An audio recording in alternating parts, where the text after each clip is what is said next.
Hi everybody, my name's Deborah Alexander and I'm going to do the introduction and the housekeeping.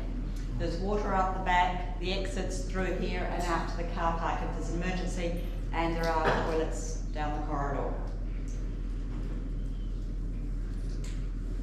$550 billion is the cost for net zero. Professor Michael Kelly examined the impacts on New Zealand of meeting its net zero target and finds that by 2050 the cost will comfortably exceed $550 billion. And this was done, I think, in 2020. It would also require a workforce comparable in size to the health sector. And that will be required for 30 years. It includes a doubling of the present number of electrical engineers, and it will be about 10% of the global annual production of lithium, cobalt, neodymium, and other minerals. So that's the cost. He also did the costing for the UK, and then after the UK, he did it for New Zealand. So that's the cost. So we do cost analysis. We need to look at the benefit. We need to know how much warming methane is doing, so we can decide whether this is a feasible outlay of funds. So Groundswell New Zealand and the Methane Science Accord are grateful Dr. William Happer has made the time to come to New Zealand for this series of events to talk about climate change, emissions, and what it means to both the future of farming in New Zealand and for all New Zealanders. Dr. Happer is an emeritus professor of Princeton University and the former chair of their Department of Physics. And I'm not good at this. I forgot to mention welcome to Barbara Kuriger for being here, and members of Federated Farmers. Sorry, carry on. He was the director of the US Department of Energy's Office of Science from 1991 to 1993, and still often advises the US government on national science and technology issues. Dr. Happer has made waves in recent years with his research on climate change, or greenhouse gas radiation, and experiences with the world of climate research and government policy making. As New Zealand's government and media continues to focus on how to tax emissions, including agricultural emissions, to meet the Paris Agreement commitments, Dr. Happer's visit is a welcome addition to the debate. And that is what it is. It should be an open debate. There is no such thing as a silly question, either positive or negative, in the forums that we are presenting at. And the questions will be handled with respect, whichever side of that you have thoughts on. We have a small donation box if anybody wants to contribute. Little red box up here. We are sponsoring it through Groundswell and the Methane Science Accord. So without further ado, welcome Dr. Happer.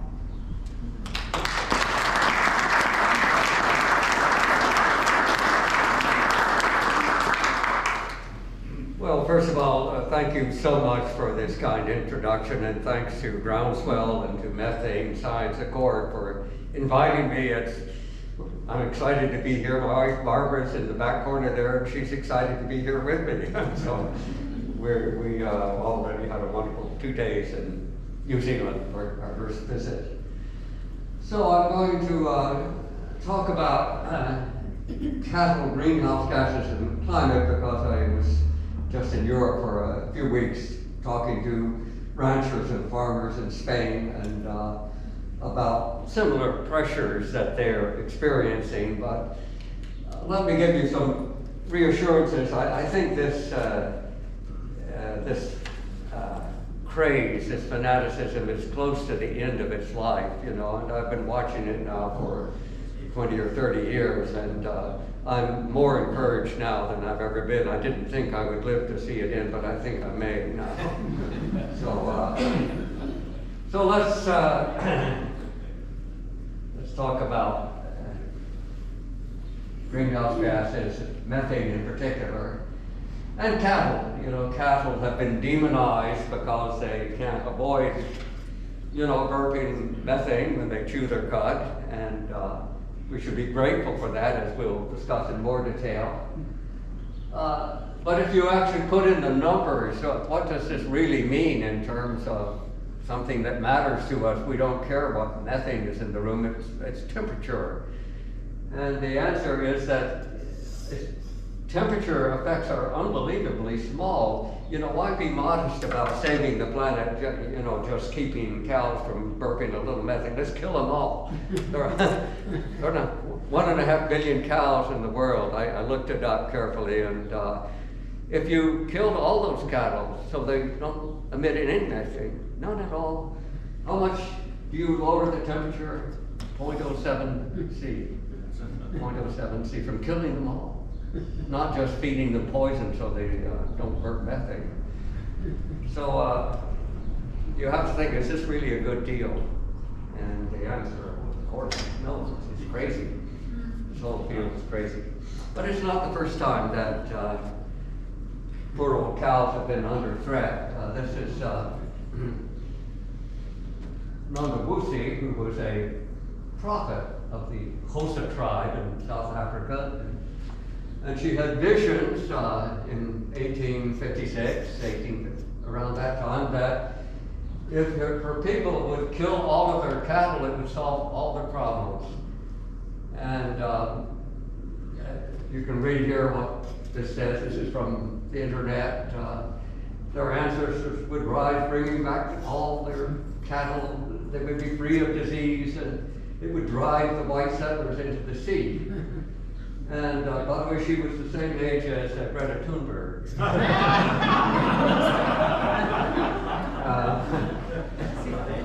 Okay, but she was taken seriously, just like politicians around the world take seriously this nonsense about climate.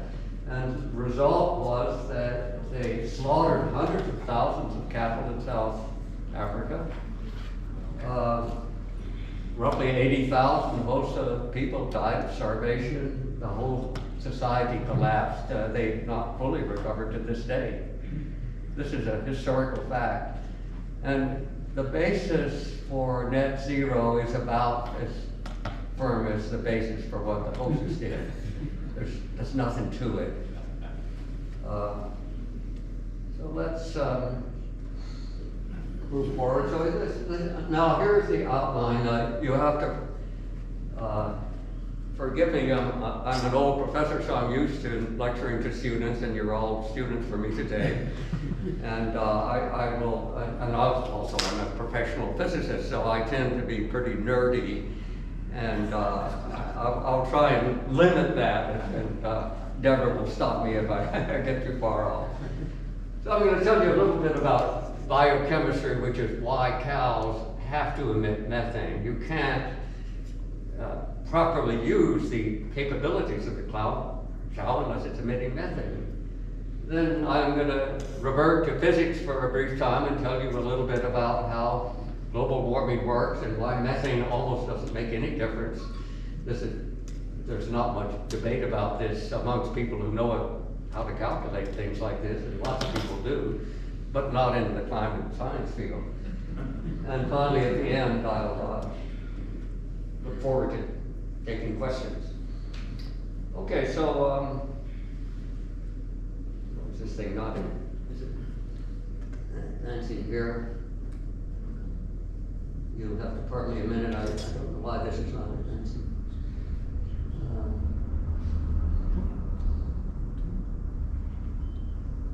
Okay. Damn it. Okay.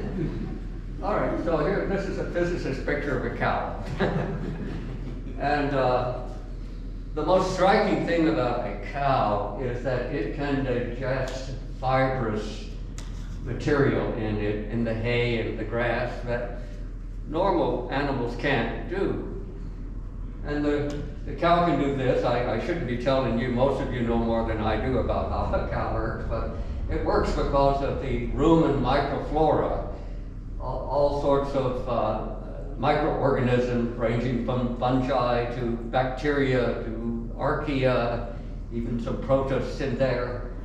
And under the conditions of the rumen, which are anoxic, there's practically no oxygen in a cow's rumen, these microorganisms break down the cellulose that we cannot digest and produce useful organic chemicals which the cow converts into milk and meat and other things that are so useful to us.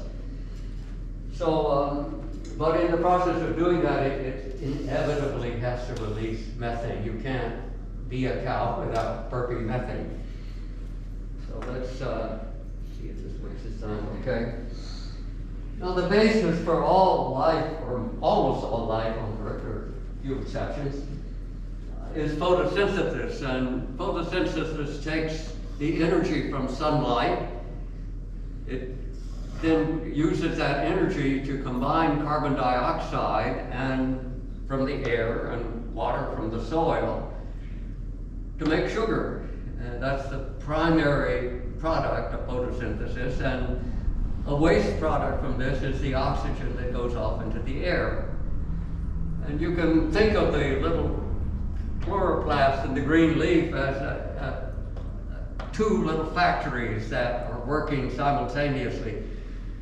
The first factory takes light and uses the energy from the light to strip hydrogen atoms off of water molecules that have been sucked up from the roots. And those hydrogen atoms are carried by a special chemical, NADPH, over to a second factory that's going to turn that into sugar. And in addition, this light capture factory produces energy which is transported by another chemical, ATP, to the second factory. Now the second factory is often called the Calvin cycle, that takes carbon dioxide from the air and takes the hydrogen that has been stripped off the water in the first factory and puts them together to make sugar, which is, it looks as though it were just a carbon attached to a water, but it's a carbon with an OH on one side and an H on the other. So these two are operating in tandem to support all life on Earth. And the particular factory here is run by an enzyme called Rubisco. Rubisco is the most abundant protein on Earth. You know, if you ask how, well, that's not surprising because all life depends on plant photosynthesis, so it's not surprising that the key enzyme is the most abundant protein. We'll come back to this in a minute, but this is an acronym for a long, complicated name. It's ribose 1,5-bisphosphate carboxylase, oxalase. But the C and the O refer to something that's important, and one of the reasons that increasing carbon dioxide is actually good for the Earth. It's not bad for the Earth, but it's attached to the last two letters. Now those sugar molecules, 3 carbon sugars, are quickly stuck together to make 6 carbon sugars, glucose. Glucose can actually be a linear molecule like this, but most of the time it is bitten, it's in here and forms a ring. And the ring that you form can have one of the OHs below the plane of the ring or above the plane of the ring. And that doesn't matter to us. You know, the glucose in our blood is about 1/3 this type of glucose, and it's about 2/3 this type of glucose, and a fraction of a percent is the straight chain. But they interconvert easily, and they both are fine for digestion. The problem is that most of these sugar molecules are polymerized into long chains. And if you polymerize the alpha glucose, you make things like starch, maltose, which again are easy to digest. So, for example, if you eat starchy food, it's quite easy to break the starch down into simple sugars that are nice and sweet. But if it's beta glucose, it polymerizes into cellulose, into the fiber that goes into leaves and hay and stuff like that, which we can't digest, but which cattle can with the aid of the microorganisms in their rumen. And you can see the beta glucose, it has a somewhat different structure. It alternates up and down, and that produces strong hydrogen bonds between adjacent units like this. And this is almost impossible to break apart. So it's quite easy to break these down into sugar again, but it's quite difficult to break wood into sugar. You know, you can eat all the sawdust you like, it won't give you any nourishment, but you get nourishment if you're a cow from sawdust. It's not too much. Okay. So the overall biochemistry that's going on is that in the gut of the cow, in the rumen of the cow, microorganisms are able to break apart these carbohydrate monomers, and the most energy you can get out of that under the conditions of the rumen where there's no oxygen is to make one molecule of methane, one molecule of CO2. So you can't be an efficient cow unless these are the end products. Now, if it were oxidizing, you would burn this methane and get a little more, you know, biological energy, but you can't do that because there's no oxygen. And the reason there's no oxygen is the oxygen kills the very enzymes, the very organisms that break apart the cellulose, the fiber. So they find oxygen poisonous, and that's why the cow has to keep the oxygen out of its belly, out of its rumen. This damn thing. And so that's the reason for the demonization. As I said, the cow has to emit methane to efficiently digest fodder, and methane is a greenhouse gas, and so methane will cause some warming. So the whole demonization is based on the warming caused by this methane that comes out of the cow's mouth, chewing its cud. You ought to wonder a little bit about that, because if you look at the number of cattle in the world today, there are a lot of cows. I mentioned there are 1.5 billion cows today in the world. It's slowly increasing. So people are more wealthy, especially in India and China, but there are not more ruminants than there used to be. So in my country, before the Europeans came, there were huge herds, millions of buffalo in the Great Plains, and they ate almost all fibrous food, so they didn't have any grain or silage. And so they almost certainly produced much more methane than domesticated cattle do today in my country. So most people, when they try to analyze the effects,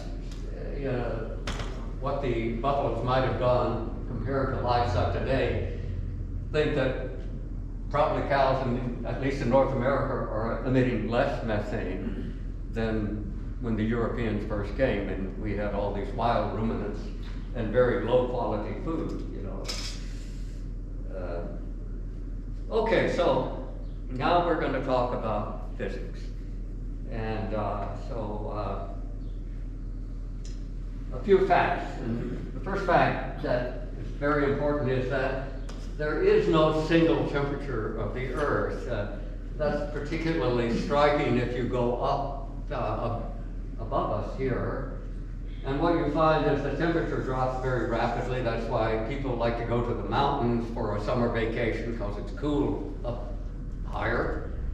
And that drop is quite severe. So when you get to 10 kilometers, roughly where jet planes like to fly, the temperature is around minus 50 degrees, 50, 60 degrees Celsius. And I was interested to watch the flight recorder when we came from San Francisco to New Zealand a couple days ago, and the outside temperature was pretty well stuck at minus 50 degrees the whole flight across the Pacific, because we were flying our airplane at just this altitude where the temperature drop stops.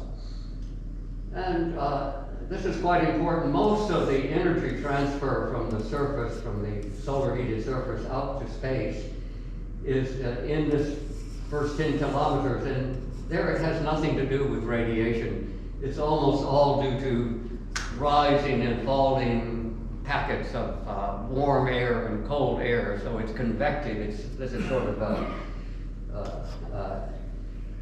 like an air fryer oven, you know. That's the way the heat is transferred. Once you get above this point here, then essentially all the heat transfer from here upward is from radiation. And that's where greenhouse gases really are important, but most of the work has already been done at 10 kilometers. So anyway, the takeaway message is there's no single temperature, even going up and down, much less going from the North Pole to the equator to the South Pole. The Earth doesn't have a single temperature. Now, how does the greenhouse effect work? Well, this comfortable temperature we live in is a balance between the sun heating the surface of the Earth during the daytime, like now, and the release of this energy from the sun back into outer space by infrared radiation. We can't see infrared radiation. We can see sunlight without any problem. Infrared radiation we can't. And this, you can't do much about the sunlight's power coming in. The sun does what it wants to do, and maybe it's changing. That's an interesting scientific question. It's quite possible that most of the real climate change may have something to do with changes of the sun. Well, that's not very important now. But this radiation is very strongly dependent on the surface temperature. So as the surface warms, you get more and more thermal radiation going to space. If it cools, you get less and less. So what the surface does is it warms up to just the temperature that exactly compensates the heating from the sun. And then this temperature dependence is extremely fast. It's the fourth power of the absolute temperature. And so you don't have to vary temperature very much to compensate for lots of other things. So it's quite difficult to change the temperature of the Earth's surface because the thermal radiation is so sensitive to temperature. Okay, so that's the greenhouse effect. Not quite, because I neglected to talk about what happens if you put in methane, CO2, water vapor. This is for no greenhouse gases, no water vapor, no methane. When you put in real atmospheres that have water vapor, then those molecules, greenhouse molecules, absorb the infrared radiation. They don't absorb sunlight. They're transparent to sunlight, but they absorb infrared. So these infrared photons, instead of going straight out to space, they go a little distance and then they get trapped and turned back into heat. And then they are re-emitted at some higher altitude by a greenhouse molecule, go a little further, but get trapped again. I shouldn't say trapped, they get annihilated. You know, if you've ever taken any physics, one of the amazing things about photons, they actually can be annihilated and created. They're not conserved. And so you can kind of see from this that greenhouse gases make it harder to get this heat radiation back to space, because it has to make lots of stops and starts, and sometimes it reverses direction to get out. And so this causes the Earth to be warmer than it normally would be if it were a pure atmosphere and thermal radiation could get out unimpeded. Now let's see if this will advance. So now I'm going to give you a little break and talk about personalities briefly. And the two personalities are Max Planck, who was a very famous German physicist, died right after World War II. Rather tragic. During World War II, Max Planck's son was executed by the Nazis because he was allegedly involved in a plot to kill Hitler. And the other is Karl Schwarzschild, who again was affected by war, but in this case it was World War I, and he died on the Russian front in 1916, but both had major contributions to radiation transfer theory. And Planck was particularly famous because at the time he began working on physics, a few physicists who really looked carefully, realized that classical physics didn't work. That if you took what was known about thermodynamics and about electromagnetic radiation, and both were very well understood, if you then calculated the thermal radiation we were just talking about, you found that the amount was infinite. So that, of course, it's crazy. It's clearly not infinite, but that was a clear prediction of classical physics. So there was a real problem in classical physics in 1890, about the time he began his work. And everyone knew there must be something wrong with the theory, but no one knew how to fix it. And so Planck finally figured out how to do it, and that was the birth of quantum mechanics. So the way you fix it is you finally realize that radiation cannot come out in any old amount of energy it won't. It has to come out as quanta. So Max Planck is the inventor of quantum mechanics, and it's interesting that that invention came from exactly the same physics that's involved in global warming, climate change, or allegedly involved. And so Planck's contribution then was to show that if you assume that radiation is quantized, that you get a predicted blue curve like this, which is very close to what's observed, but not quite. If you actually observe what the Earth is emitting, and they couldn't do that very well in Planck's days, but we do that easily today with satellites, the radiation going out to space is a little bit less than the Planck curve. There are regions, this is called the atmospheric window, where this jagged black curve, which is the observed curve from satellites, is exactly almost on the Planck curve.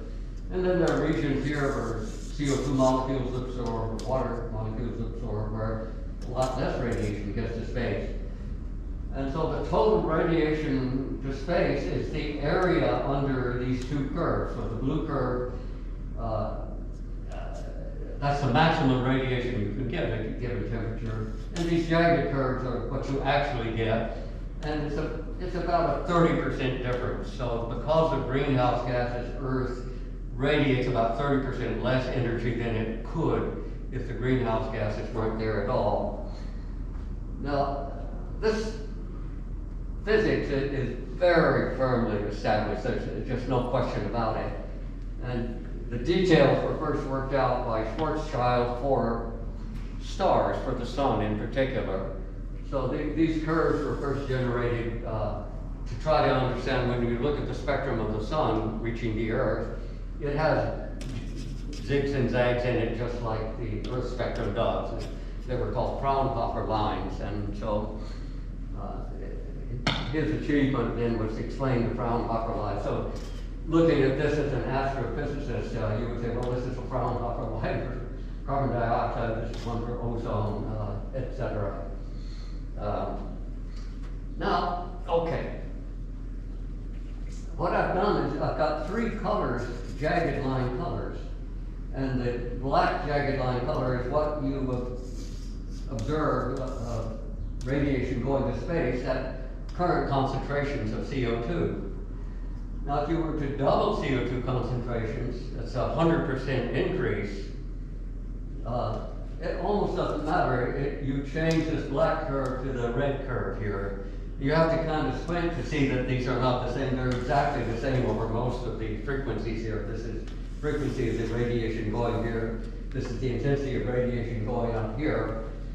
And the takeaway message here is that huge increases of CO2 almost don't make any difference. It's a 100% increase in CO2, 1% decrease of radiation to space. Well, radiation to space decreases, the Earth has to warm a little bit to avoid being overheated by the sun. And we'll come back to the quantitative amount of that warming, but it's not very much.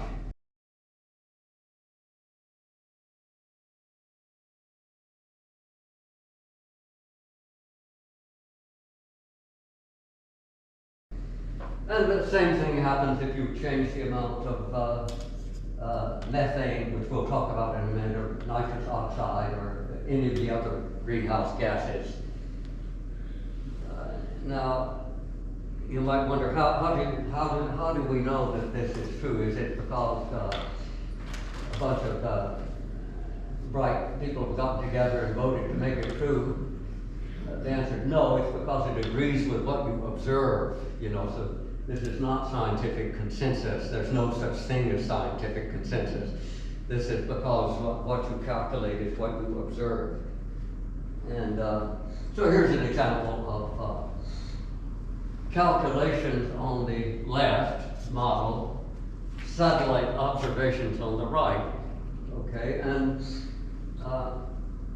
those of you who are not familiar with, so familiar with graphs as others, no, first thing you should do when you look at a graph is actually look at the numbers on the scale. And so, for example, if you look at this, this is a measurement, or at least this is a measurement over the Sahara Desert where it's very hot. So this scale goes from 0 to 200. This is a measurement over Antarctica in the winter where it's very cold. And this only goes from 0 to, what, 40, 50 or so. So there's very little radiation coming up from Antarctica. There's a lot of radiation coming up from the Sahara. Here's the Mediterranean region. But if you compare what's calculated and what's observed, calculated, observed, calculated, observed, it's very hard to tell the difference. The takeaway message is that we really know how to calculate radiation transfer from the Earth. You know, there's not much mystery there. And this is a kind of an interesting point here. If you look over Antarctica, the amount of radiation that would come to space if you had no greenhouse gases would be this dashed red line, which is the Planck curve, you know, no greenhouse gases. And there's actually more radiation coming to space from Antarctica because of the greenhouse gas CO2. You can see the CO2 feature here is actually above the curve rather than below the curve as it is over most of the Earth. So there's if you get close enough to the South Pole, the greenhouse gases are all negative. They actually make the Earth cool faster than it would without the gases. So there are many subtleties here that are always brushed over, and but they are important. Now you might ask, why does this happen? This is not the venue to talk about this, but let me tell you at least a rough idea. So this is, you can think of greenhouse gases as like paint. That's you've painted the Earth with carbon dioxide and methane, and they're like the pigments in paint, would make it red or green. And if you've got a good paint and you paint a barn red, it'll look nice and red. And then suppose you decide to put a second coat of paint on the barn. Will it make any difference? And the answer is if the first coat was good paint, you put a second coat on, you won't see the slightest difference. And so that's called saturation. And that's the situation we're in now with carbon dioxide and methane. They're heavily saturated. So there's so much of them in the atmosphere already that if you double the amount, it's like putting a second coat of paint on a barn. It makes a little difference, but not very much. So now let's talk about how you convert this change of radiation to space into temperatures. And again, there's some interesting personalities involved here. So I'll talk about, first of all, Joseph Stefan. Joseph Stefan was a Slovenian physicist who spent most of his career at the University of Vienna during the days of the Austro-Hungarian Empire. And he was a superb experimentalist. He could measure things precisely that nobody else could figure out how to do. And one of the things he measured was how much thermal radiation comes out of a body that's cooling by radiation, like the Earth cools. And by ingenious experiments, he was able to show that the amount of radiation coming out goes as the fourth power of the absolute temperature. This is a huge factor. You don't often see factors of 4 like this in physics. And the experiments were so well done that there was just no question that this was true. but nobody understood it theoretically. And so Stefan had a second talent besides being an expert experimentalist. He was a good judge of people. So when this young man at the time, Ludwig Boltzmann, showed up saying, Professor Stefan, I'd like to work for you, and can you give me some physics problem that I can work on so I can make a name for myself? He said, well, why don't you see if you can explain this T to the fourth law? And Boltzmann, a very young man at the time, in fact, succeeded in doing that. He showed that this followed from two things that were already known at that time, from the theory of thermodynamics and Maxwell's new theory of radiation. At least for a physicist, you know, the way he did it, it's almost like a piece of poetry. It's just so beautiful and simple, you know, a few lines, you got it. But anyway, the important thing about that is that, without going into the details, it tells you that if you change the temperature by a 1%, then you change, if you change the flux by 1% by increasing CO2, doubling CO2, you only change the temperature by 1/4%. So that factor of 4 decreases the percent change of the warming. So all of this is no one really disputes any of this who knows anything about radiation transfer. So the effects of greenhouse gases to begin with are extremely small. It's difficult to understand how one could have panicked the world into thinking that this is a problem. It's not a problem. So before I get back to that, let's talk a little bit about methane, which is the key issue for cattle. And again, I urge you to look at the scales of figures. This looks like a lot of methane increase, this methane concentration. This is by year.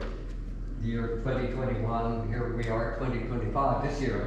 Looks like it's going up very rapidly, but look where it starts, 189, and it ends at 193. So this increase is just barely 1%.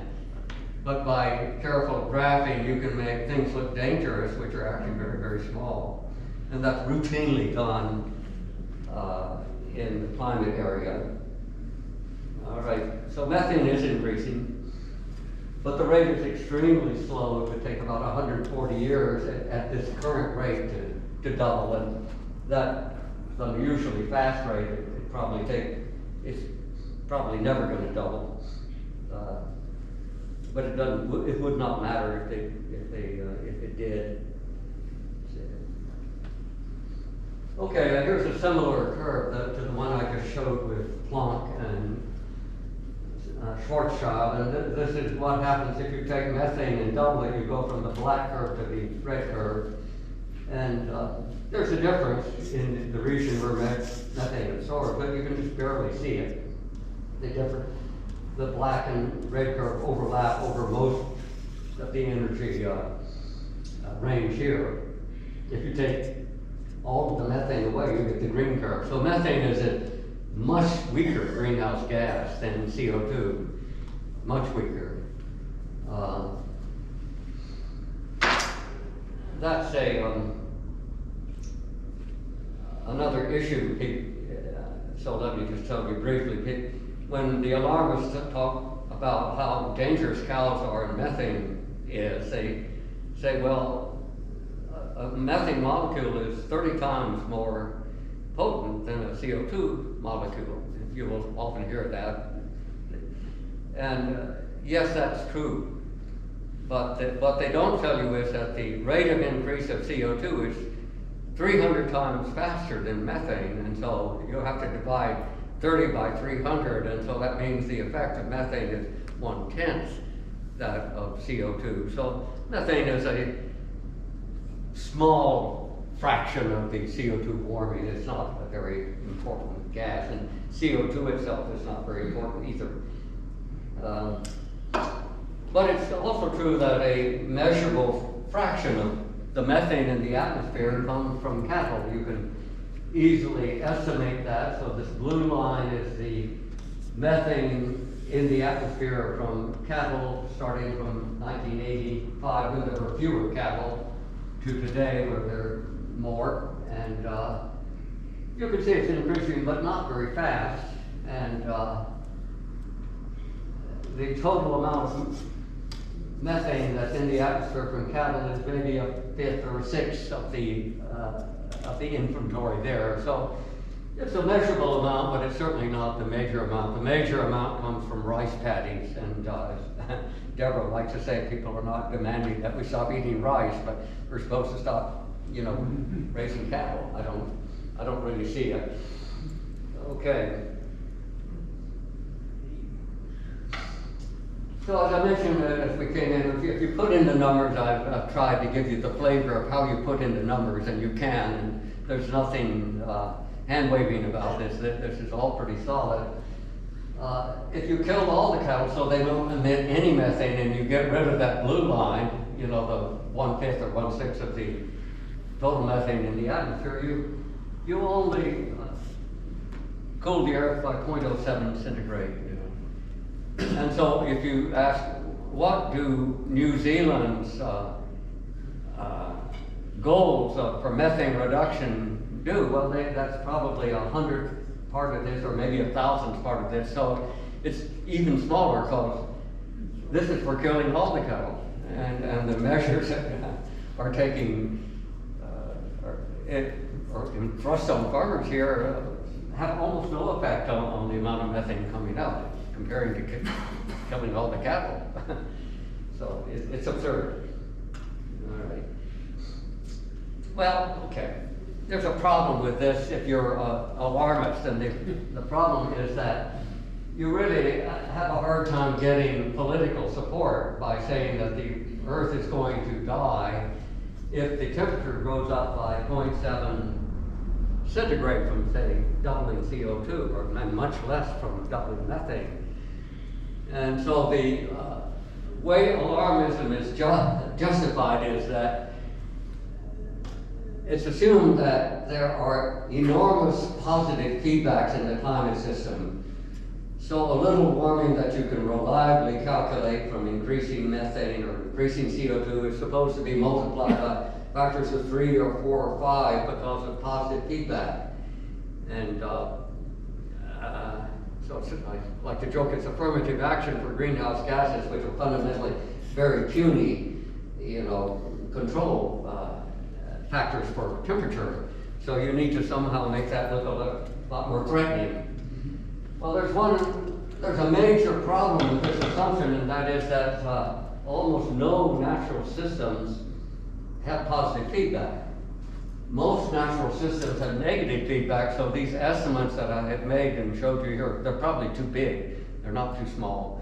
But if it's like most natural systems, other things will change in the Earth, in the atmosphere, in the oceans to decrease the effect of increasing CO2, not increase it. That almost never happens, and that's even dignified with the name, the Le Chatelier's principle, but this was a French chemist who looked at lots and lots of natural systems, and he found that almost all of them had negative feedback. And it's often stated this way: when a simple system, thermodynamic equilibrium subject to a change in concentration, temperature, volume, pressure, increasing CO2. Number one, the system changes to a new equilibrium, yes. And two, this change partly counteracts. It counteracts as negative, counteracts. It doesn't proact, it counteracts. All right, so insane. Now, let me quickly end, because I'd like to open the floor for questions, with a discussion of the benefits of more CO2. And so there's no question that CO2 has greatly benefited the Earth already. Satellites measure the greening of the Earth, and there's no other explanation for the greening of the Earth that's been observed over the last 40 years except fertilization by CO2.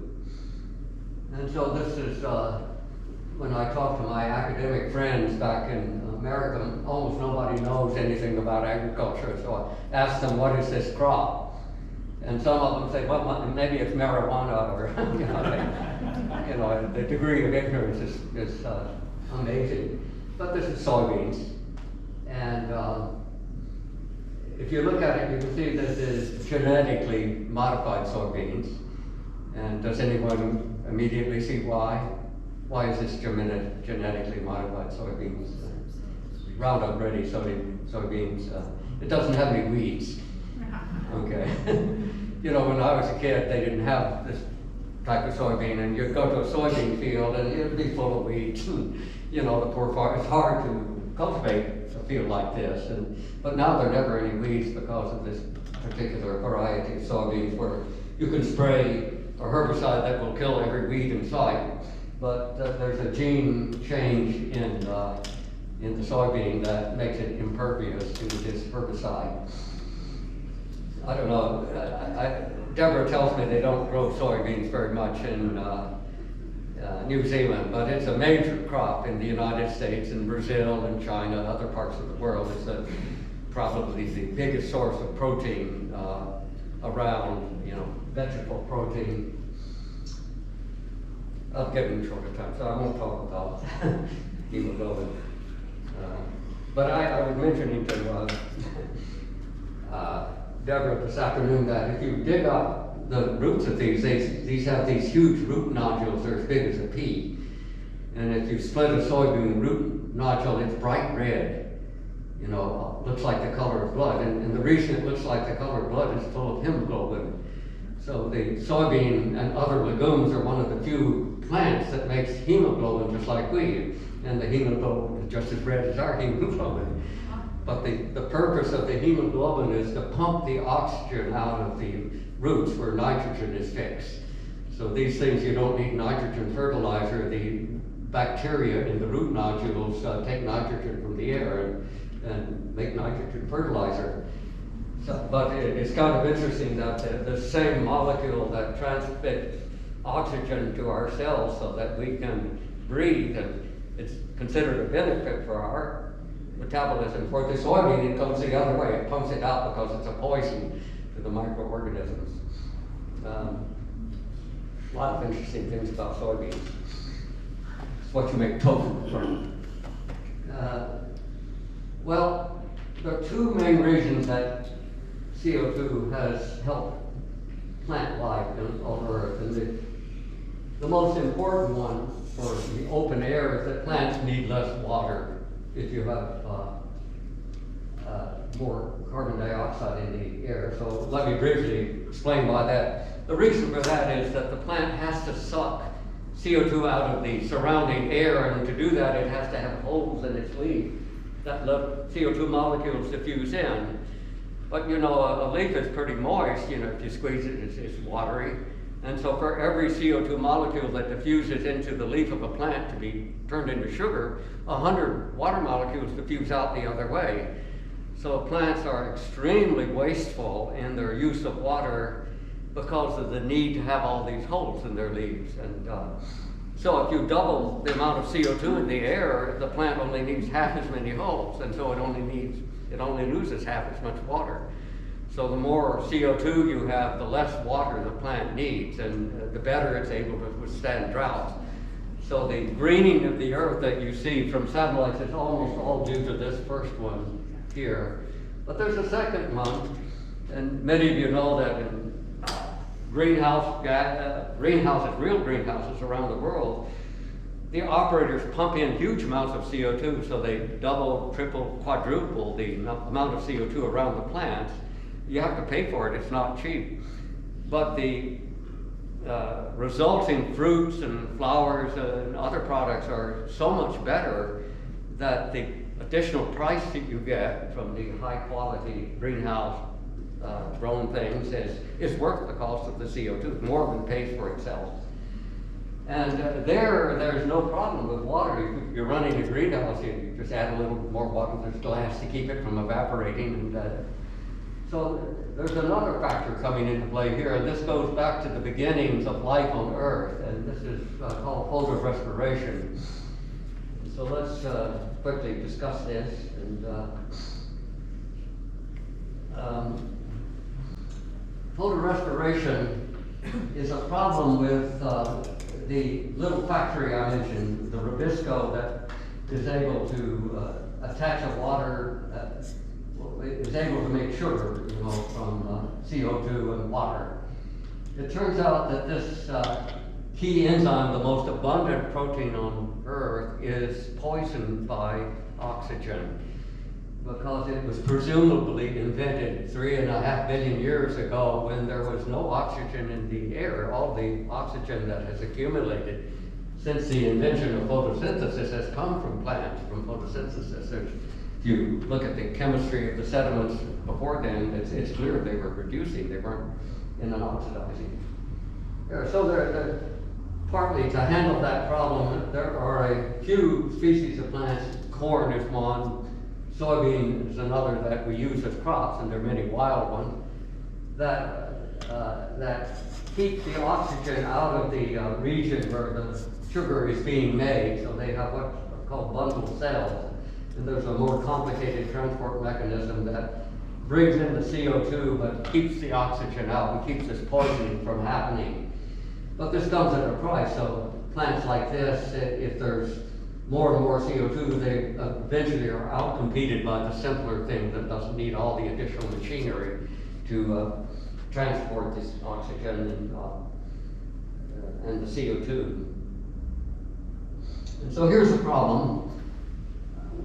This is the rubisco protein I mentioned. It's a huge floppy thing. And it's designed to take CO2 and make sugar. It makes 2 sugar molecules from a 5-carbon sugar and extra CO2 there. That's what it's supposed to do. But because of this design flaw, if it doesn't catch a CO2 molecule soon enough, it will take an oxygen instead.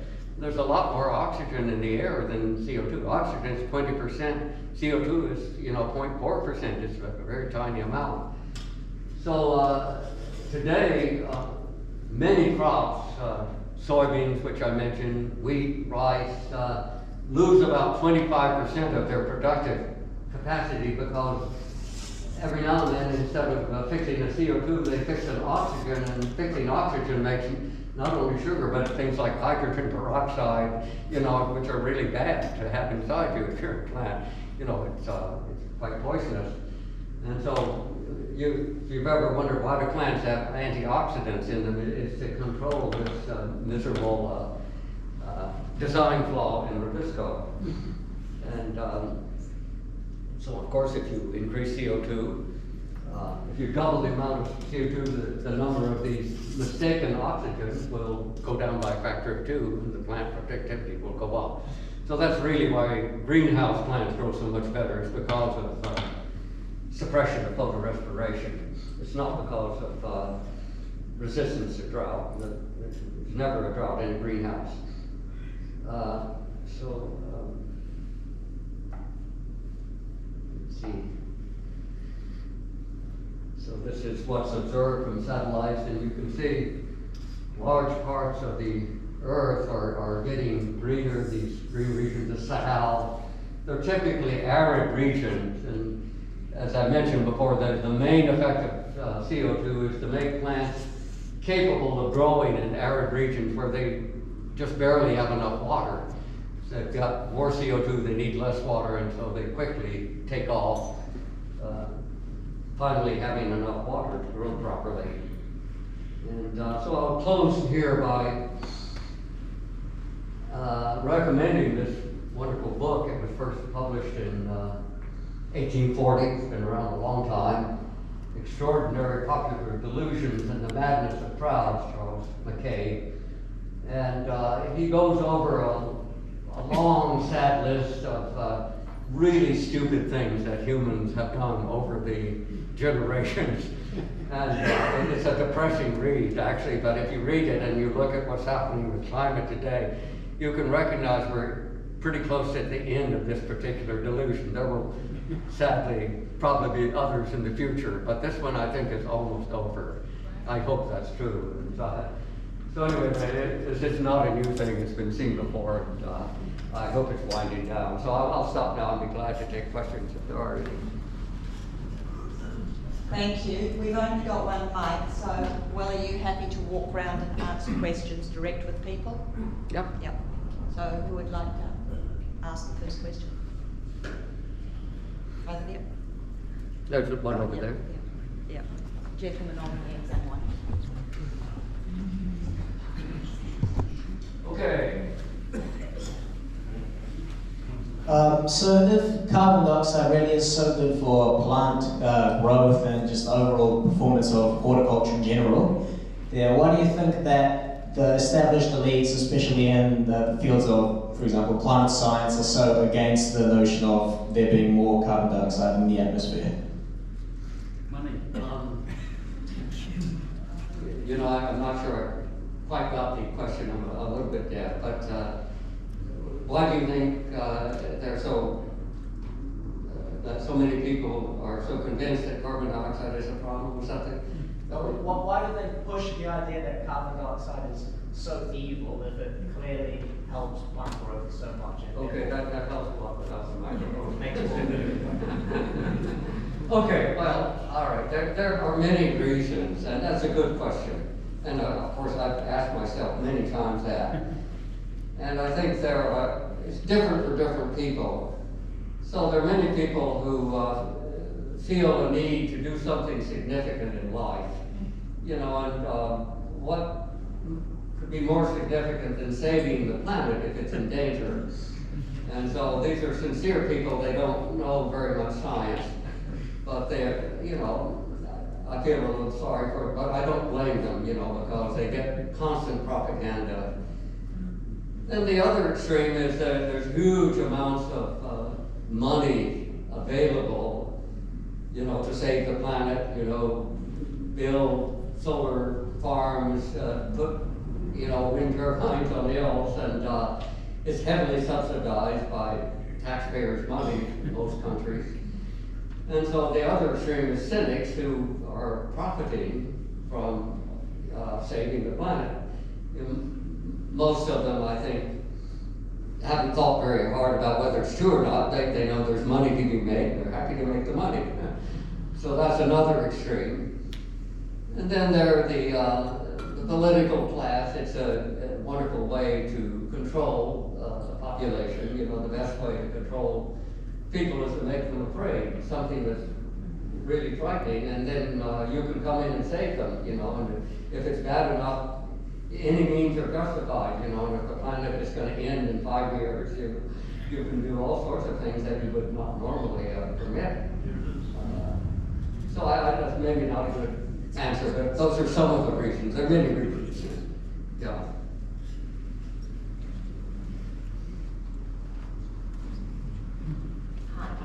Hi there. Would you like to use the mic? Yeah. I've got 3 questions, please. The latest government review of biogenic methane targets declared reductions are necessary of between 14 to 24% by 2050. These targets have been touted as science-based. Could you please give us a scientific-based opinion on whether or not you agree with this statement? Well, I hope I made it clear that I think the statement's absurd because, as I said, if you kill every cow, you only get 0.07 degrees of cooling, you know, so if you really look at what they're proposing to do, it's much less than killing every cow. So you're probably talking about sort of milli-degrees. You can't measure that, you know, that. So it's all pain and no gain, you know. All right. Yeah, great answer, thank you. Next question. Our very own Levy Group has been patting themselves on the back for advocating a split gas approach to ruminant methane accounting. They state, quote, "The science is clear.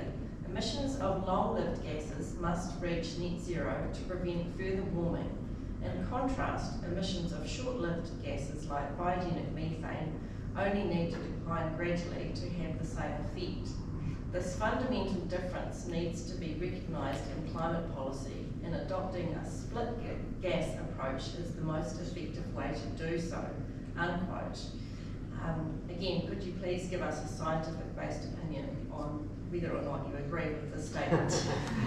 Well, okay, thank you. You did raise some interesting scientific points, and that is that methane is burned up naturally in the atmosphere in about 12 years. The atmosphere is full of hydroxyl radicals, and so it doesn't last very long once you put it there. In contrast, CO2, it's a little controversial how long it lasts because there are complicated interchanges with the oceans. But it's much longer than methane at any rate. And so the point of this dual gas idea is that you should give methane a break because it doesn't last very long. And so it should be treated with more gentleness than CO2. And if there were any danger for either two, that would make some sense, but neither one of them is a danger. And as I pointed out, CO2 is actually a net benefit. It's quite clear that it's a benefit to the world. So again, I would not support that. I think it doesn't make much sense. Great answer, thank you. Okay. And one last one. Many politicians and ag representatives have admitted off the record that they are aware that climate change policies are not science-based and are entirely politically driven. However, they still state that New Zealand has to be seen to playing its part, playing its part. What comments do you have on this approach, and how might we get these politicians to do the right thing by honouring true scientific principles and the right thing by their conscience? Well, I don't know. I think what you're saying is that your leadership says that your main customers will be so angry at you if you don't participate in the Paris Accords and net zero that they won't buy New Zealand butter or New Zealand toys or goodness knows what, to retaliate. I don't think there's the slightest chance that could happen because certainly it won't happen with the United States. We don't care. And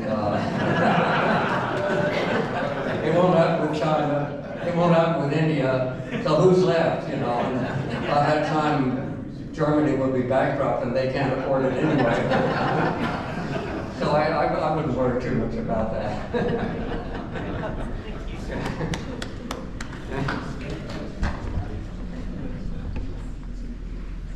Just a quick question. Would the same apply in New Zealand with sheep as does with cattle? Is it much the same thing? Could you say it again without the mic? I understand it better. Oh, yeah. Is it much the same with sheep as it is with cattle? Yes, thank you very much, yeah. Yeah, sheep are ruminants just like cattle, and deer are ruminants like cattle, buffalo are ruminants. So there are many animals that are very successful because they can digest fiber, and their competitors can't. Termites are pretty good at that too. And I think, if you look at the fossil record, it's pretty clear that the herbivorous dinosaurs probably also emitted a lot of methane. So animals have been emitting methane forever, and it's not going to stop unless you kill them all, which I don't recommend. Yeah. Just a very, very quick question. We are told that the temperatures rise in advance of the levels of CO2 lifting. Is that correct? The level of... The CO2 rises after the temperature has risen. Yes, thank you. Yes, absolutely. That really comes from studies of ice cores, because if you look at Antarctic ice cores, you can infer what the CO2 concentration was far in the past by just getting the gas from the little bubbles that were trapped when the snow finally consolidated. And so that tells you what the past CO2 concentration was. And you can also estimate the temperature from the ratio of the oxygen 18 to oxygen 16 isotopes in the surrounding ice. And if you do that, you can get curves of temperature versus time and CO2 versus time, and exactly what you said happens. Temperature goes up, 800 years later, CO2 goes up. Temperature goes down, 800 years later, CO2 goes down. So they're correlated, but the correlation is very clear that the cause is temperature changes make CO2 changes, not vice versa. Yeah, so thanks for bringing that up. Yeah.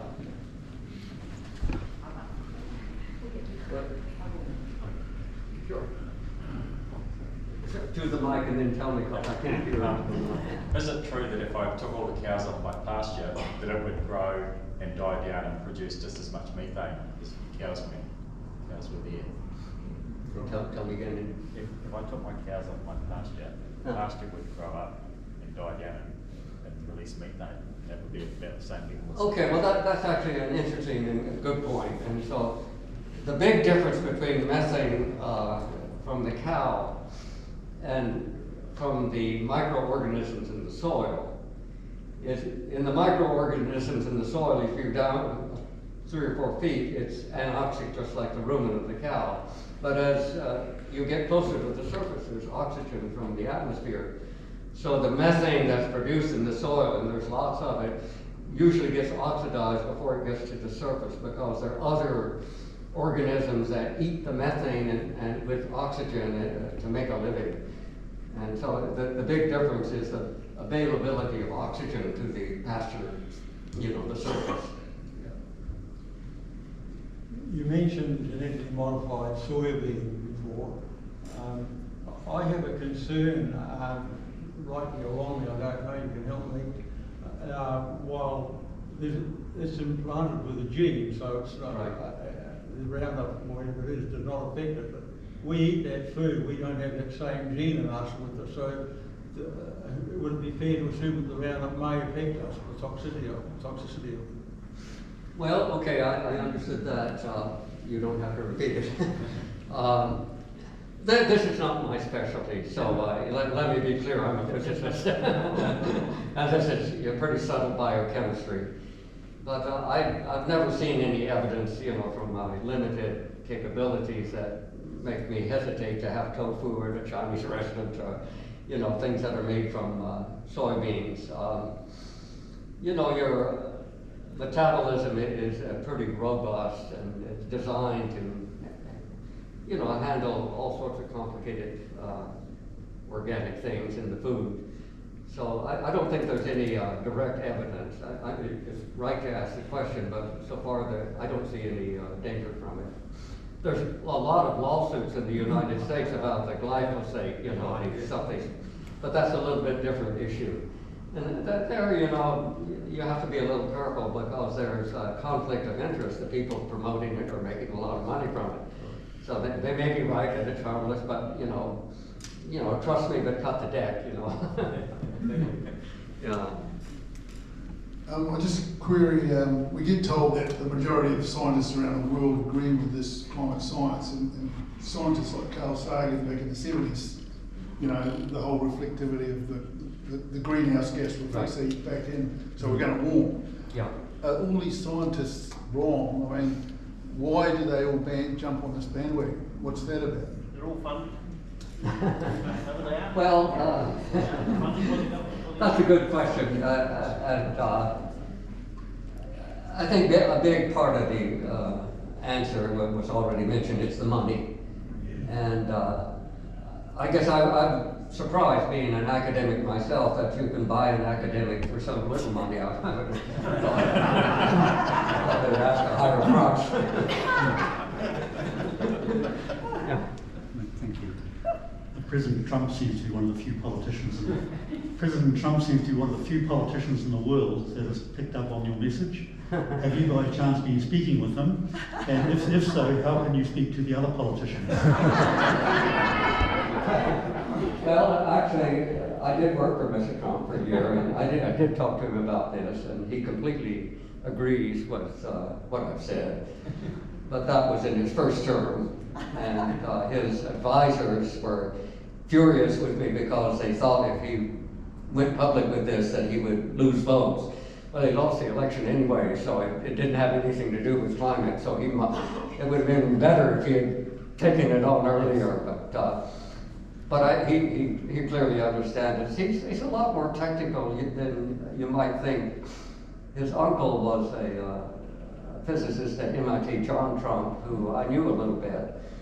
He was a good physicist. He had designed particle accelerators, and he apparently came to Thanksgiving dinner every time little Trump was in school and would talk about physics. And so when I talked to the president, I was absolutely flabbergasted when he brought up his uncle and he said, yeah, you know, Van der Graaf, they're tricky. You have to make them with a smooth radius of curvature, and it's a good idea to add sulfur hexafluoride. These are really subtle details, and to have the President of the United States know that I was very shocked.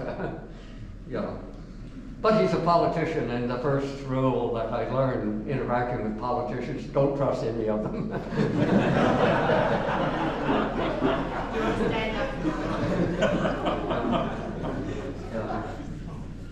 Another madness in this country is the emission trading scheme and the obsession with carbon. I've heard it said that over a 100-year period, grass actually takes more carbon out of the atmosphere than a pine tree. Do you have any opinion on that? Well, I hope I made it clear that I think carbon dioxide is a benefit to soil. But there are lots of opportunists, to answer the question over there, people who are making a lot of money from this, and they want to be paid to suck carbon dioxide out of the air with machinery. You can do that.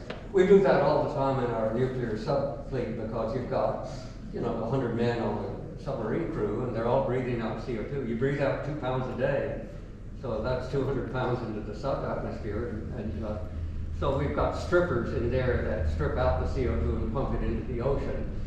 And so a number of people have used that naval technology to claim that we'll do the whole atmosphere and take all the CO2 out. But, you know, it's completely insane, but it still gets funded in some countries.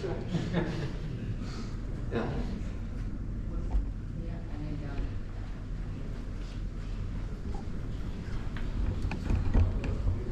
Thank you, sir, for a most interesting talk. I know there are a lot of farmers here who surface the planet for the good of the country, and there are also people who farm the ocean. And I'm thinking of the fisheries around. I've been reading that the ocean sequesters CO2. Would you like to comment on that as a rise and fall of the CO2? Yeah, sure. Yeah, that's a good point. You asked, where is the CO2 in our ecosystem? There's roughly 50 times, 60 times more CO2 in the ocean than there is in the atmosphere. So the main storehouse of CO2 is the oceans. And the way CO2 gets in and out of the oceans is more subtle than many people recognize. For example, there's something called the biological pump. You may be familiar with it, but the microorganisms, the plankton in the ocean surface with the sunlight shining on, fixing carbon, when they die, they settle down, they gradually sink to the ocean, carrying all that carbon with them. So the amount, the rate of carbon going into the ocean is much faster than you would think if you didn't know about the biology, you know, many orders of magnitude faster with this biological pump. And CO2 also comes out of the oceans, mostly in regions of upwelling, for example, off the coast of South America. Rich fishery regions usually have a lot of CO2 coming up because that's deep ocean water that's got a lot of CO2 and it makes the plankton grow faster. It also usually has more phosphorus and nitrates and other essential things that are necessary for growth. So oceans are a very important part of all of this. And we need to look after them. We need to look after the ocean. We do indeed, we do indeed. There are a lot of myths there too. For example, you know, people talk about ocean acidification. And, well, you know, one of these half-truths, you know, typical ocean water is a pH around 8.1 for chemists here. And, you know, that's quite basic. It's not acidic at all. And if you double CO2, you might drive that down to 7.8, you know, but it's still very, very basic. And also, if you look over geological history, this is not unusual to have CO2 growing because since the Cambrian, you know, when we have good fossil records, CO2's averaged 2,000, 3,000, even 5,000 parts per million, so factor of 10 more than it is today. We're fundamentally in a CO2 famine now from the point of view of geological history. And that's why things are responding so quickly, because they're close to the limit where some of them are beginning to die from CO2 starvation. Yes. I could probably yell if you're right, saying something. I want to hear you correctly, but other people could like So yeah, just talking about some of the hysteria and delusion, we've sort of watched it coming from your country, mostly universities over the last 30 years. So I think the solution's probably going to have to come from there too, as until the tide turns there and it becomes unpopular to talk about this stuff, and popular to talk about the other side of it. So is it starting to turn over there that people are starting to challenge this? I agree with you and challenge the narrative. Is that ground zero over there? Is that starting to turn, and are we making progress? Yes, that's a good point. And as I mentioned when we started this, I think we've reached the peak of hysteria, and I think this whole thing is collapsing very quickly. But some examples of that, for example, just yesterday, the state of New York, which is a big state, it's probably a bigger population than New Zealand, has a very left-wing governor, woman, Kathy Hochul. And she came out in public and said, we can't do net zero, it's technically impossible and it's impossibly expensive, and so we're not going to do it. And so that means a lot coming from a left-wing politician. And also we started cutting funding in the U.S. for this. And it's amazing how quickly the academics have come around.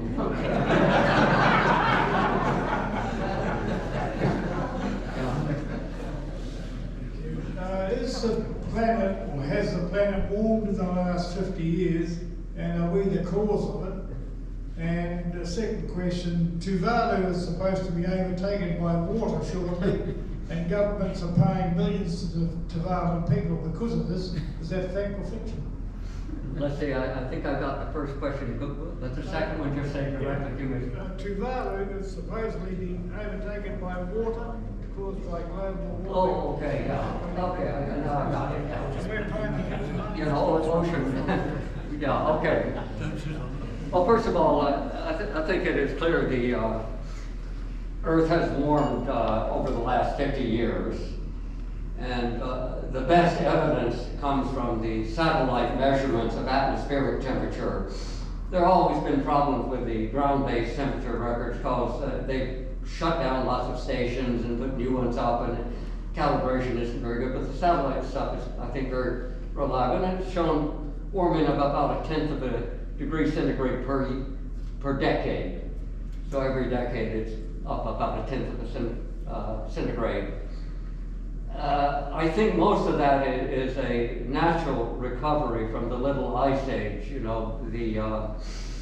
There were a couple of centuries, starting maybe 1400, 1500, up to the late 1700s, where it was unusually cold around the whole world. Even in New Zealand, there's good proxy records for that. And that was called the Little Ice Age. Before then, they were farming the south of Greenland, and they all got frozen out during the Little Ice Age. So I think the warming we're observing now is probably mostly a recovery that has nothing to do with greenhouse gases, but I think some comes from greenhouse gas, so it's a little faster than it would have been, but it's mostly natural. As for Tuvalu, and Pacific Islands being drowned, if you go and inspect these islands, and that's been done, most of the islands are actually stable or growing. And that's not too surprising, because at the end of the last glacial maximum 12,000 years ago, 15,000 years ago, sea level was 400 feet lower than it is now. It was much, much lower. And those islands were at sea level then too. So in the last 12,000 years, they've grown 400 feet, And that's because they're made of coral, and the coral grows, at a certain depth below the ocean, and the ocean gets a little deeper, they simply move up, and so they keep up with the sea level if they're coral islands, you know. So we can stop paying? Well, I don't think that. The other thing is, if you look at sea levels, there's been no evidence of any acceleration, which you would expect, because CO2 certainly increased very rapidly in the last 100 years, but there's been no acceleration of sea level. Sea level started to increase around the year 1800. It had been dropping during the Little Ice Age. And then it turned around in 1800. That was long before there was any increase in CO2 from human emissions. So, you know, the alarmists have taken advantage of, you know, accidental correlations to frighten everyone. And they've not explained, you know, that there are a lot of questions about just how significant that is. Yeah. Now, you mentioned water vapor as a greenhouse gas. Right. And I wondered if you would talk about how important it is as a greenhouse gas, and what are the factors that control how much, or what the role of water is in the atmosphere, and how it might affect both sunlight coming in and warming the earth and its role as a greenhouse gas. Okay, thank you. Well, that's a good question, very technical question about water vapor and clouds. And when you talk about water vapor, you should always say clouds, water vapor and clouds. Yes. And for clear skies, water vapor is about 2/3 of the greenhouse effect, and CO2 is about 1/3. Okay, well, no, these aren't real precise, but they're pretty close.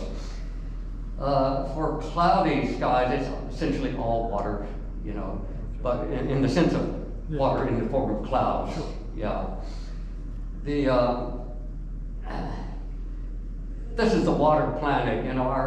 I think that our climate is mostly controlled by water and clouds. You know, I think the other greenhouse gases they're not zero, but they're minor.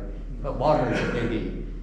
For example, you know, if I mentioned that if you change CO2 by a factor to 100%, you only get a 1% change. But if you change cloudiness by 100%, you get 100% change, because no sunlight gets in.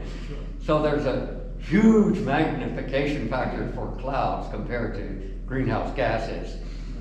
So anyway, to try and summarize, water vapor and clouds are the most important part of the climate system. Yeah.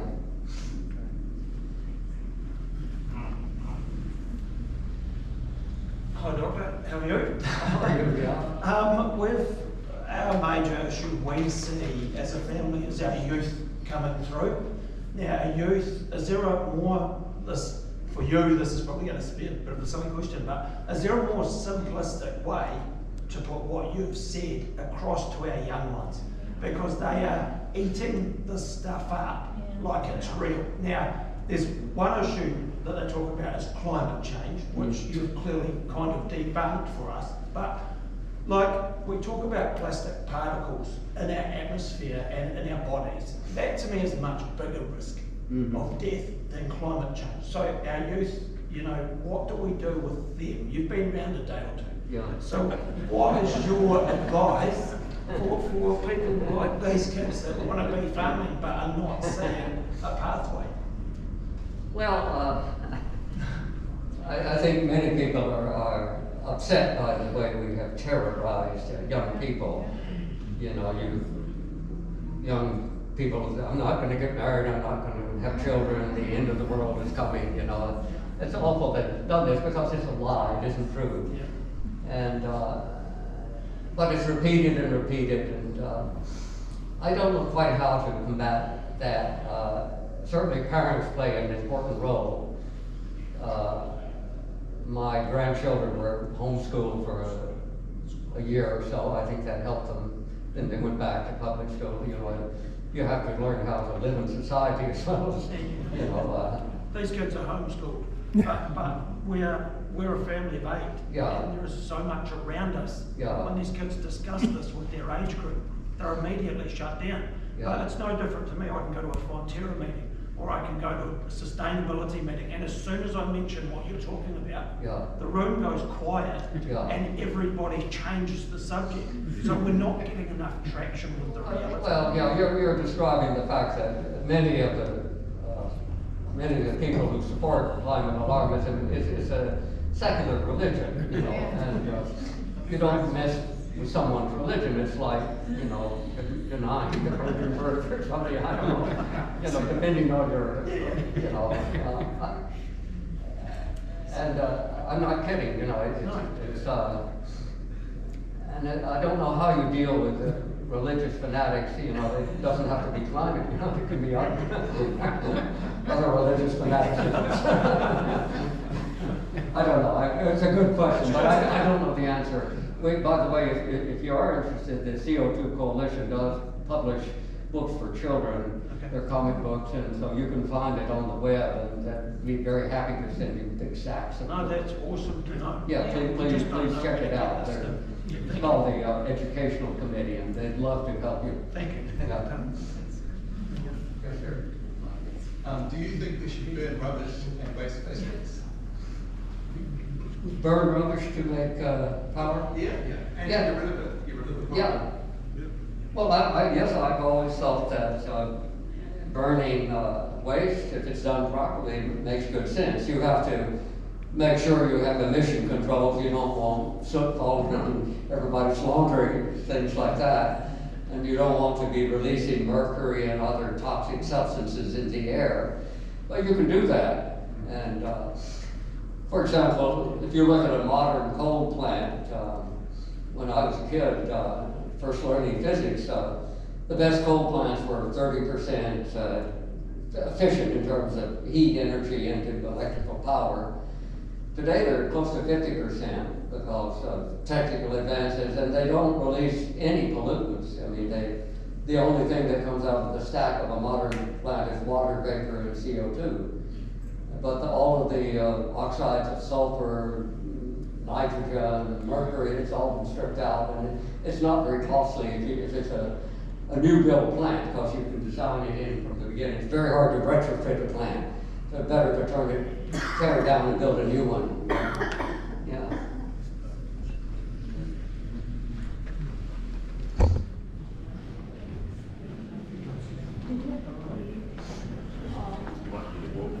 He's getting his steps in. Could you comment on the activity that some people in the world have, whether cloud seeding, or putting sulfur and aluminium into the atmosphere to stop the sunlight coming in? Yeah, What's your comment on that? That's a good question. This is the question of geoengineering. And I think that was really the final nail in the coffin for Bill Gates, you know, who a couple of weeks ago finally gave up and said, there is no climate emergency. I was wrong. But he had been supporting geoengineering projects to do just what you said, you know, put sulfate particulates in the stratosphere. And, I don't remember aluminum, but you know, it wouldn't surprise me. But it's crazy, you know, they shouldn't do that. You know, I think most people have enough common sense to recognize this is just absolutely nuts. I don't think it will happen. And we already know what happens, you know, when these huge volcanic eruptions occur. They're always bad, you know, they cause cooling, and cooling is bad for the world. You know, crop yields go down, and so the experiment has been done many times, and what it provides is a misery in the world. So we shouldn't do that intentionally. Yeah. Yeah. Okay.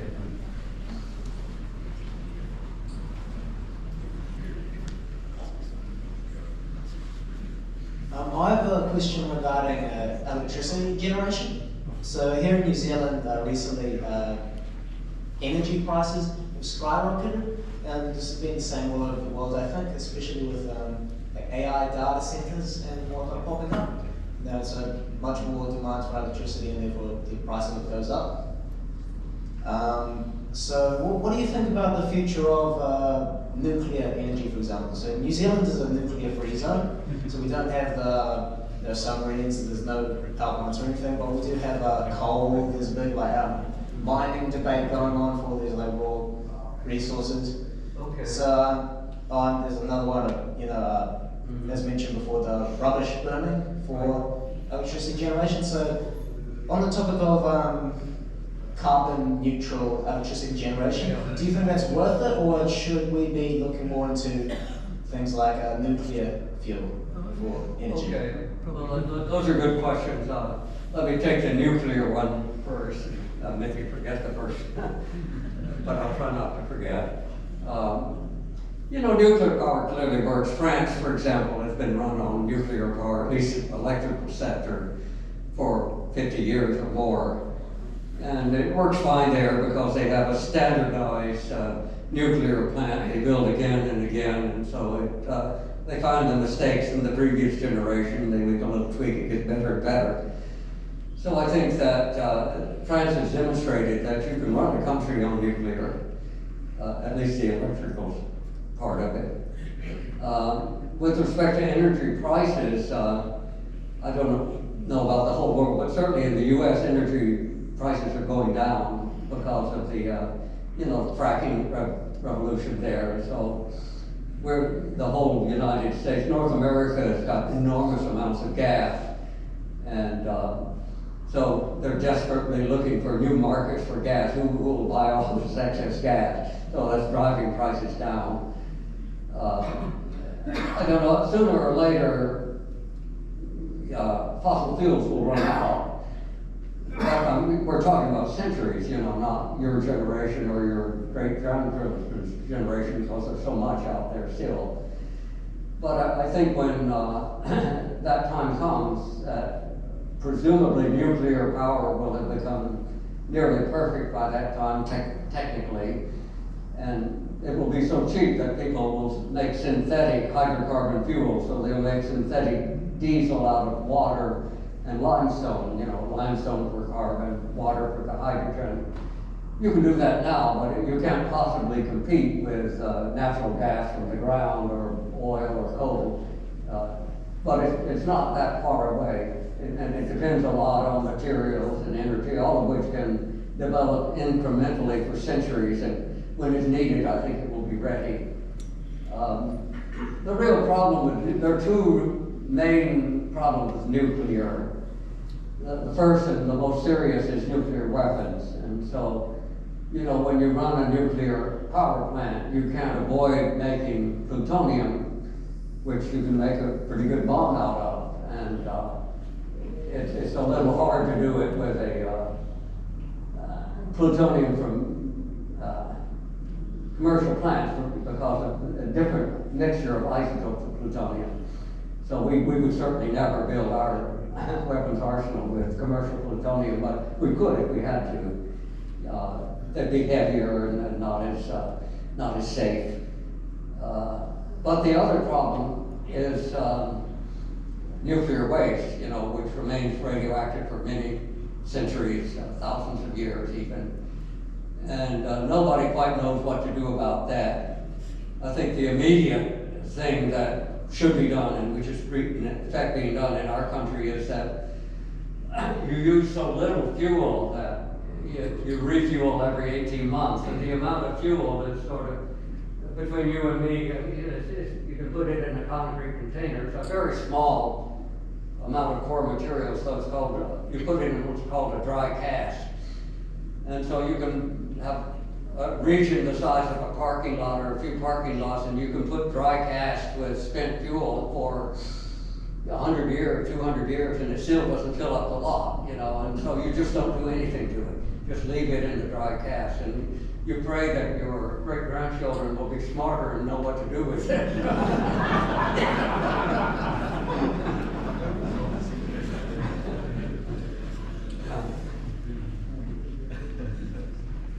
Okay. Just one more question.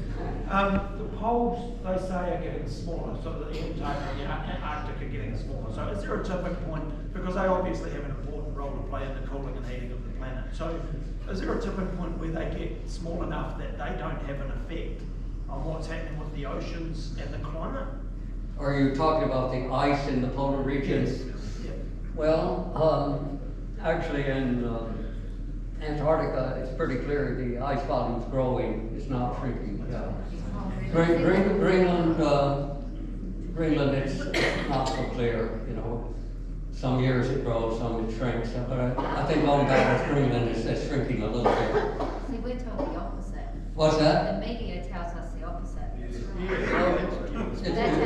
If you look at the scientific papers, you know, it's pretty clear it's growing. Yeah. And that's what you expect. Actually, the climate theories predicted that because, you know, to get ice, you have to have water vapor in the air. And the easiest way to get water vapor in the air is to warm the oceans around it a little more. Then it snows more. And so it was expected that it would grow, and that's observed. As for the media, you know, what? It's just, it is insane, though. Yeah, And yeah. this is more what's. I don't think there's a problem with the ice changing. It's just not very much. No, that's good to know, actually. Yeah, yeah. Okay. If I could just fill you in on the nuclear waste. I went through a nuclear plant in Finland 9 years ago. Yeah. And their waste doesn't leave the site. Yeah. They bored a hole in the bedrock a kilometre down. Yeah. Which they can drive a vehicle down, and the stuff stays there. And their view was that, who knows, in 10, 20, 50, 100 years' time, could be used for it. But it doesn't leave the site. Yeah, yeah. Well, that's a little bit like the dry cask storage. One problem with anything that has to do with waste, in my country at least, is the waste business has always been run by the mob, by the mafia. So I'm sure they're looking into nuclear waste too, you know, for smart people. Yeah. In the IPCC science models, if they're built on false constructs, where should we look to unravel them? Would you mind saying that without the mic? I'll understand you better. So in the IPCC science models, yes, they're built on false constructs. They're built on false constructs, false premise, false foundations. I don't think they're built on false premises. You know, the basic physics equations that describe the climate is Navier-Stokes equation. You've got that background. And so what they're trying to do is solve this extremely complicated equation. It's much more difficult than the Schwarzschild equation because it's not linear. And you can't do it, so they have to put in tricks to approximate this and approximate that. And there are dozens of them, and you can change this number a little and that number. It's not based on fundamental science at all. So when you first develop a model and you run it, it's not even close. It looks absurd. And so you adjust this model, this parameter a little, and just make it a little bigger, a little smaller, until it begins to look like the real world. And so it's really curve fitting, you know, extremely expensive curve fitting, you know. But and they disguise it to make it look like you're solving the Navier-Stokes equation, but you're not really. So I wouldn't take them too seriously. We would never use something like that, for example, in our weapons program. You know. Yeah, so I talked about feedback loops, and like you debunked earlier on, but it's a big part of those models. Yeah, they're all full of feedbacks, right? Yeah. But even the feedbacks are disguised, so it's very hard to tell, you know, what they've really done. It's like, you know, it reminds me of the old myth about the Gordian knot, you know. You have to untie this Gordian knot. That's what climate models like. You can't really untie it. You remember Alexander solved that by hacking it apart with his sword. That's what we should do. Yeah. Yeah. The role of the government in setting policy for IPCC, I know that some of the science or the statements or conclusions that they make are guided by government rules. There are rules that apply. Can you speak about that? You know, the IPCC is the Intergovernmental Panel on Climate Change. This is a body of the United Nations, and it was set up around early 90s. I don't remember the exact date. And its whole purpose was to show that there's a danger of climate change. And the first year or two, it was quite reluctant to do that because most of the scientists, real scientists that they recruited, didn't think there was a danger. You know, so this was a problem. And so it's actually, though, staffed by political appointees. So the people who make the decisions are not scientists for the most part. They're appointed by the President of the United States or the Prime Minister of Britain, or you know, the Chancellor of Germany, and they're political operatives, and they're told, well, you know, our policy, we need the answer to be this, and so they negotiate to get the answer that's required politically, not the answer that is provided by their scientists. And some of the scientists are actually pretty good. And if you read into the depths of the report, they're enormous reports, they're too long. But if you get drilled down into the scientific parts, most of them are reasonably honest, I would say, yeah.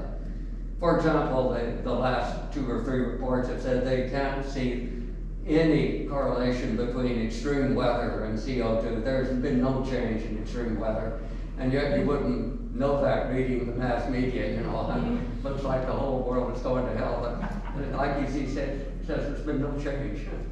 And that's right, there hasn't been any change, yeah. Yeah. Just a comment to that. I understand the decision has been taken that they will no longer look at the data, they're going to model the extreme weather events from now on. Yeah.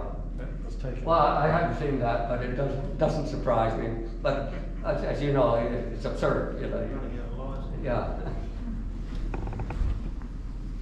Just a quick one. What's your view on nuclear fusion? Well, you know, when I was a bureaucrat, it belonged to me, so I know a lot about fusion. It's just a very hard problem, and I think what's needed in nuclear fusion is a good new idea. And so I think the whole world should continue to support a little bit of work on nuclear fusion, but the current approaches are clearly not going to work. You know, magnetic confusion with tokamaks is just too complicated. There's a huge international tokamak being built in the south of France, the ITER device, and what it will show is this is a dog of a technology if it ever works at all. But you know, many things that seem impossible to one generation, suddenly there's a bright idea that completely changes the outlook. And so that's what we have to hope for in fusion, and it could well happen. You know, I would still bet on it. Yeah.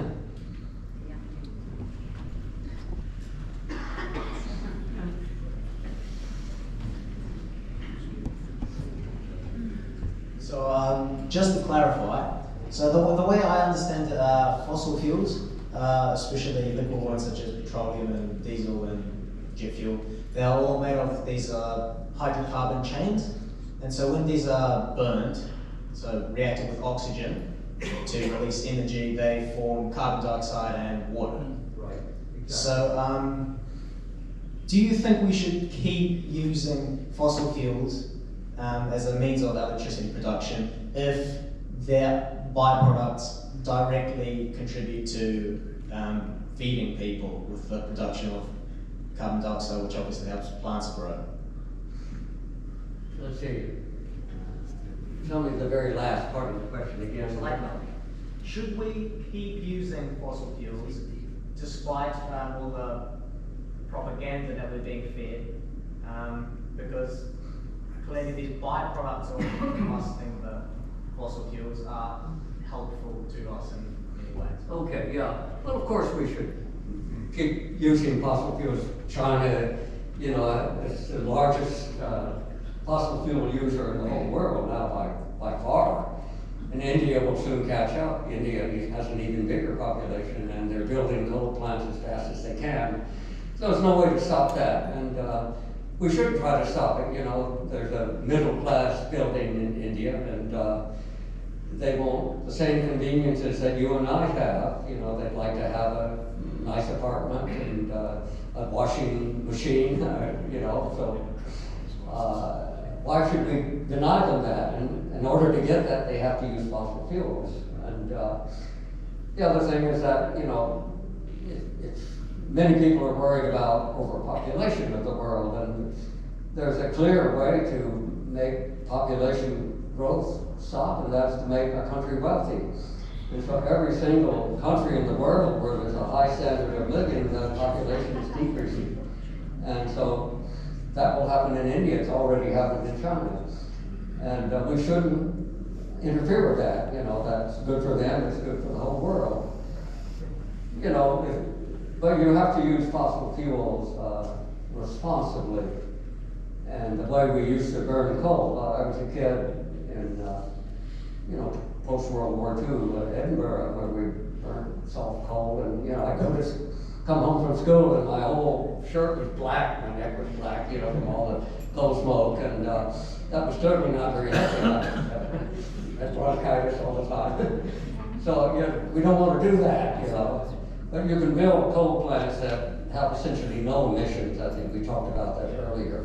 And we should be doing that. China's doing that. They make very good coal plants now. So do you think that we should keep using all the fossil fuels? Yes, I do. You know, I was using. Indefinitely while we can. Yes, absolutely. The one let me take one slight concern is that these fossil fuels are so important for materials, you know, plastics and clothing. You wonder, should we try and save enough of them that we can use them for materials instead of burning them right away? You know, so I don't have any real comments on that, but I think it's an argument that deserves some attention. Yes, sir. In passing, you mentioned the CO2 Coalition. Yes. I have been receiving their newsletters each week for 3 or 4 years now. Amongst them is you, and there's Gregory Whitestone, Professor Lindsay. Right, yeah. There's an Indian chap named Vijay. Vijay, yeah. How big is this coalition group? Well, there may be some people in the room that are members, but there are about 200, mostly scientists, engineers, economists, and they share the views that I hear around most of this room. And you know, I was one of the founders, and we hope to go out of business as soon as possible. We're trying to work ourselves out of a job. Yeah, but they have a lot of useful material, so if you go on the web and type CO2 Coalition, you can find, for example, stuff for children.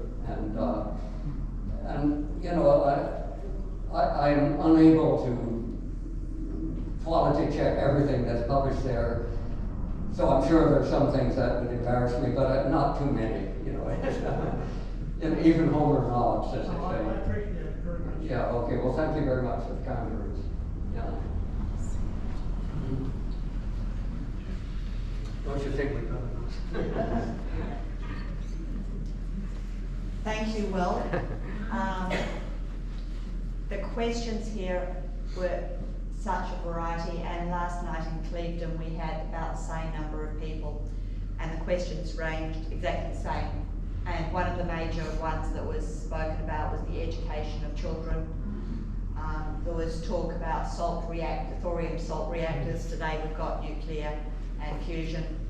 We've got a lot of questions about, and we've got a broader age group here, which is absolutely fantastic to see. So I ask you, thank you, Professor Hacker, to put your hands together for